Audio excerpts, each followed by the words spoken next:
അലൈക്കും വറഹ്മത്തുള്ളാഹി വബറകാതുഹു.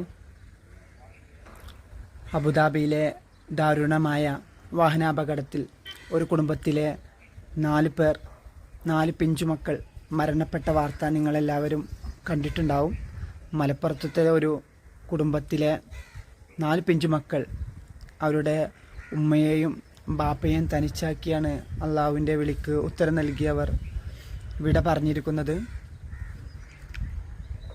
ഒരു കുടുംബത്തിൽ ഒരു മുറ്റത്ത് 4 പേരും ഒരുമിച്ച് കളിച്ച് വളർന്ന 4 പേരാണ് അബുദാബിയിലെ ഒരു വാഹനാപകടത്തിൽ ദാരുണമായി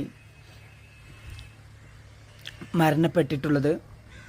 പിന്നെ അതിനാൽ തന്നെ തീർച്ചയായിട്ടും നിങ്ങളെല്ലാം വീഡിയോസ് കണ്ടിട്ടുണ്ടാവും ആ ബാപ്പയുടെ നിസ്സഹായാവസ്ഥ. കാരണം തൻ്റെ മക്കൾ ഞങ്ങളെ വിട്ട് പിരിഞ്ഞിട്ടുള്ള ആ ഒരു സങ്കടകരമായ കാഴ്ച അത് നമുക്ക് ഓർക്കാൻ പോലും കഴിയാത്തൊരു കാര്യം തന്നെയാണ്. കൂടാതെ അവരുടെ സെർവൻ്റായിട്ടുള്ള ഒരു സ്ത്രീയും മരണപ്പെട്ടിട്ടുണ്ട് എന്നതാണ് വിവരം ലഭിച്ചത്. അതിനാൽ തന്നെ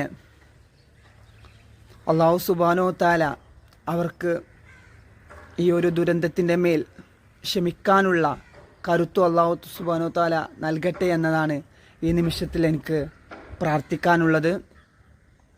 പിന്നെ മറുവശം നമ്മൾ ചിന്തിക്കുകയാണെങ്കിൽ എന്തായാലും അവർക്കൊരു നിയമത്തായിരിക്കും ഈ അപകടം എന്നത്. കാരണം നാളെ അവരെ സ്വർഗത്തിലേക്ക് ആനയിക്കാൻ കൈപിടിച്ച് കൊണ്ടുപോകാൻ ആ പിഞ്ചുമക്കൾ, ആ ചിത്രശലഭങ്ങൾ അവർക്ക് അതിനൊരു കാരണമാകും എന്നത് നമുക്ക് അറിയാവുന്നൊരു വസ്തുതയാണ്. അതിനാൽ തന്നെ അല്ലാഹു സുബ്ഹാനഹു തആല ആ കുടുംബത്തിന് ഈ ദുരന്തത്തിൻ്റെ മേൽ ക്ഷമിക്കാനുള്ള കരുത്ത് നൽകട്ടെ എന്ന് ആത്മാർത്ഥമായിട്ട് പ്രാർത്ഥിക്കുന്നു. ആമീൻ യാ റബ്ബൽ ആലമീൻ.